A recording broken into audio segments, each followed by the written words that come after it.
Saludos, soy Daniel Raventós, vuestro monitor de Conocer Madrid para el Centro Cultural Carril del Conde.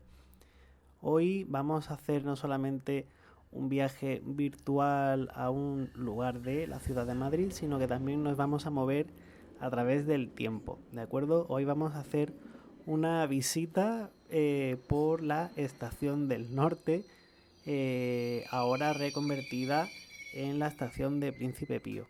Pero nos vamos a remontar al pasado para conocer la antigua estación.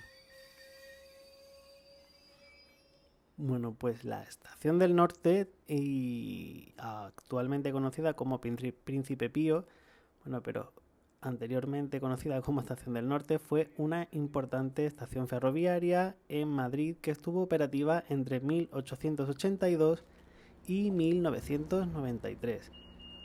Originalmente, la Compañía de los Caminos de Hierro del Norte de España construyó en 1861 unas instalaciones provisionales en el lugar donde luego se levantó la estación, debido a la inauguración del ferrocarril que iba desde Madrid a Irún.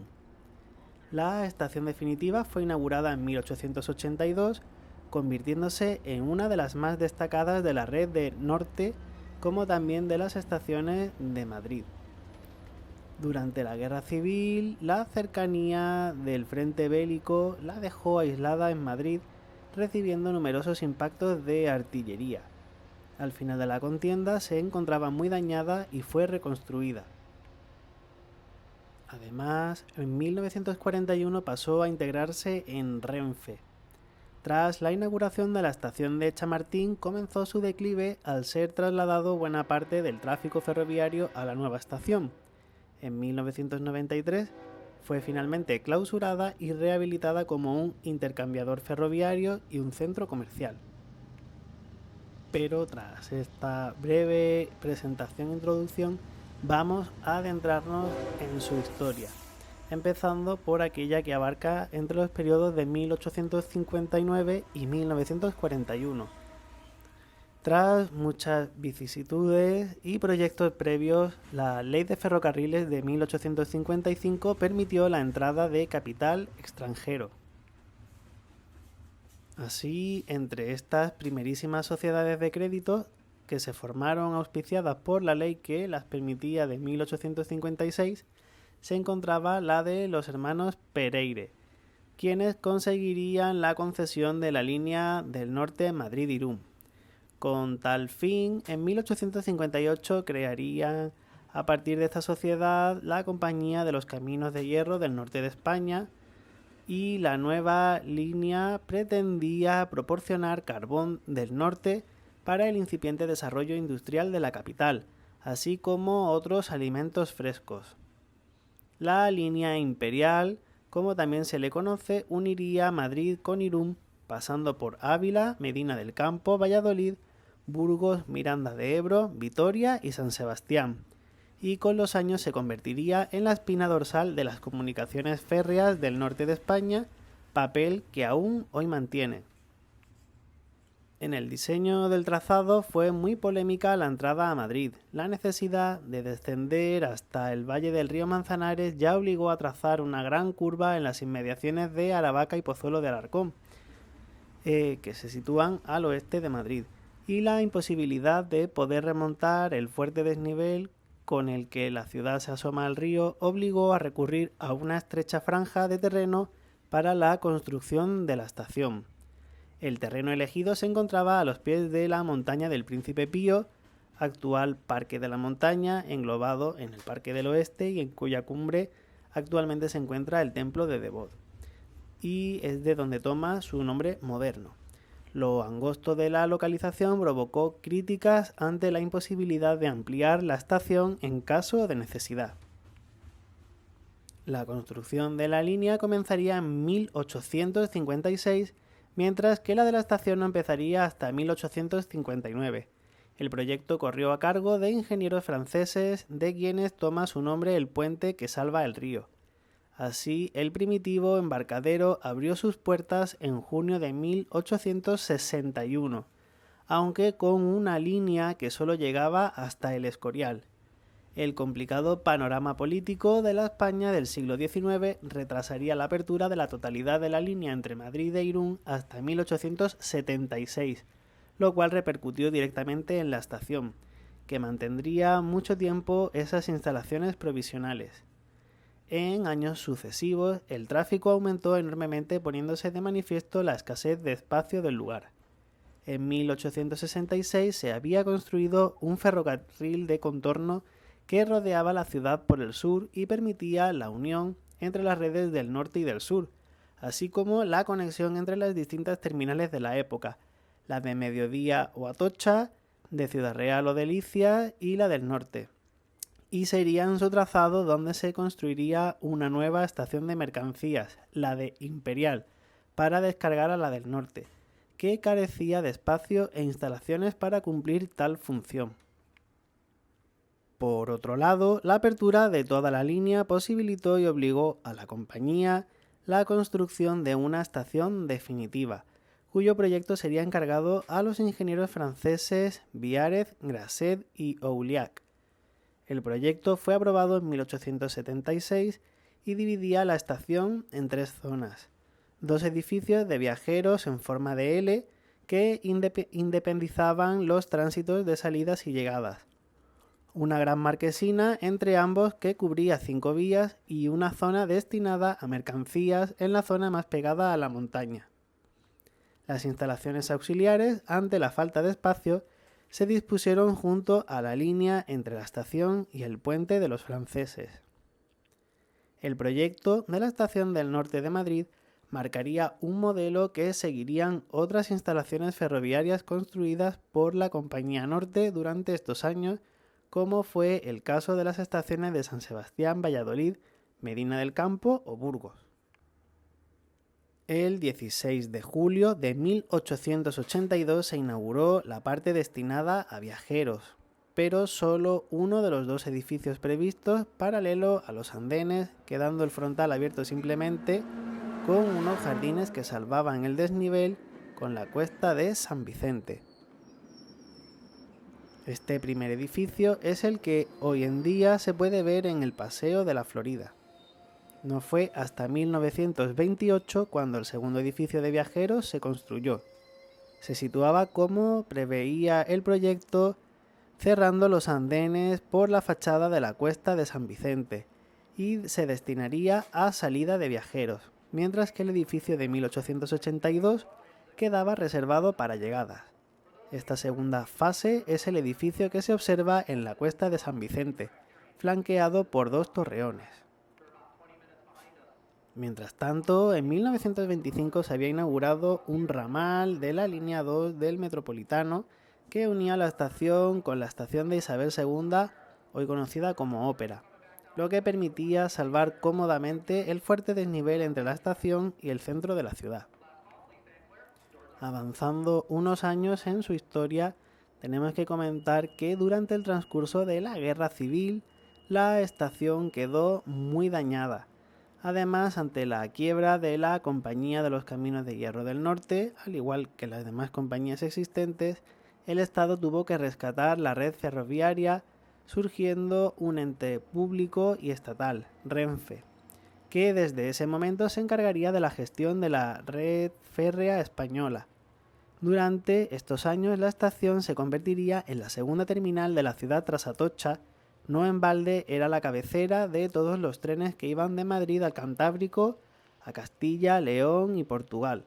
De hecho, ha sido históricamente la cabecera de la línea Madrid-Irún. En octubre de 1940, la estación acogió la llegada del líder nazi Heinrich Himmler, que se encontraba de visita en España. Ante aquel evento de marcado carácter propagandístico, la estación fue engalanada con tapices y con banderas españolas y de la Alemania nazi. Sin embargo, el periodo de esplendor de esta estación tocaría su fin con la entrada en servicio en la década de los 60 de los nuevos accesos ferroviarios de Madrid, previstos ya en época de la Segunda República. Con la apertura de la nueva línea de circunvalación de mercancías de 1964, la cual permitía unir la línea de Irún con Atocha bordeando Madrid por el noreste, y de la nueva estación de Chamartín en 1967 al norte de la ciudad como cabecera de la nueva línea directa Madrid-Burgos, los servicios ferroviarios fueron traspasados paulatinamente de la estación del norte a las nuevas instalaciones. Con ello, la vieja estación quedaba desplazada del eje fundamental, que ahora pasaban a formar Atocha y Chamartín con el túnel que las unía, y ya en 1976 todos los servicios habían sido trasladados salvo los trenes de cercanías. En 1979 recuperó parte de su actividad al acoger los trenes Talgos y Expresos que se dirigían hacia Galicia. Ya entre 1985 y 1992, el cierre de la antigua estación de Atocha para su reforma desvió los trenes del sur y del levante español a Chamartín, a través del conocido como Túnel de la Risa, y para que Chamartín no estuviera tan saturada, ya que además de los trenes del sur y levante también acogía a los trenes de Cataluña, Aragón, Navarra, La Rioja y País Vasco, algunos trenes del Cantábrico volvieron a Príncipe Pío, no solamente los gallegos sino también los de Asturias y Cantabria, lo que supuso un último periodo de esplendor para esta estación hasta su cierre definitivo como terminal de largo recorrido en 1993. La aún estación del norte mantuvo los tráficos de Galicia hasta la década de 1990, y teniendo en cuenta que el último expreso salió el 30 de enero de 1993. La estación se cerró definitivamente para acometer una importante obra ideada por el ingeniero Javier Bustinduy, que la convirtió en un gran intercambiador de transportes. Las obras modificaron completamente las instalaciones, abriendo un gran agujero en el centro de la estación bajo las marquesinas para acoger las nuevas líneas de metro 6 y 10, modificando la playa de vías para adecuar las instalaciones al servicio de cercanías y ampliando la capacidad de la circunvalación ferroviaria, que en estos años fue reformada, soterrada e integrada plenamente en la ciudad bajo la actuación conocida como Pasillo Verde Ferroviario. Con esta actuación se permitía que el servicio de cercanías procedente del corredor noroeste pasara por la estación y continuara hacia el sur camino de la estación de Atocha. Finalmente, la nueva estación fue inaugurada en 1995 con su nueva denominación de Príncipe Pío en honor a Francisco Pío de Saboya y Moura. Durante los primeros años de la década de 1990, el entorno también sufrió una sustancial transformación. Por un lado, la deuda histórica que Renfe arrastraba desde hacía décadas y la escasa capacidad y utilidad de todas las instalaciones ferroviarias que se levantaban junto a la línea de circunvalación entre Príncipe Pío y Atocha permitieron liberar todos estos terrenos para convertirlos en zonas dotacionales, verdes y residenciales. En esta gran reconversión urbanística ligada al pasillo verde ferroviario también se incluyeron las instalaciones y parte de la playa de vías de la estación junto al Paseo de la Florida. Los terrenos urbanizados fueron ocupados por viviendas y constituyen las actuales manzanas entre el Paseo de la Florida y la calle Mozart. Sin embargo, el resto de la estación no tuvo un uso claro hasta el año 2000. Cuando la vieja marquesina y el edificio de viajeros de 1882 se convirtieron en un centro comercial que se completó con un nuevo edificio que ocupaba la zona de playa de vías desmantelada aún libre, y fue inaugurado el conjunto el 22 de octubre de 2004. Todavía queda pendiente de uso, no obstante, el edificio de 1928 que da fachada a la Cuesta de San Vicente. Entre las propuestas planteadas, la más probable será la de convertirlo en un gran auditorio.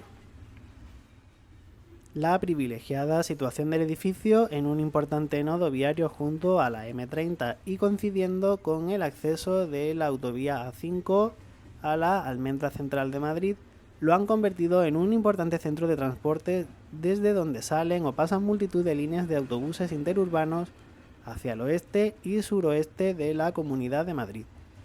Con el fin de organizar dichos tráficos se aprovechó la reforma del entorno de la estación con la reconversión a centro comercial y se construyó un intercambiador en superficie que ocupaba la explanada frente a la fachada del Paseo de la Florida.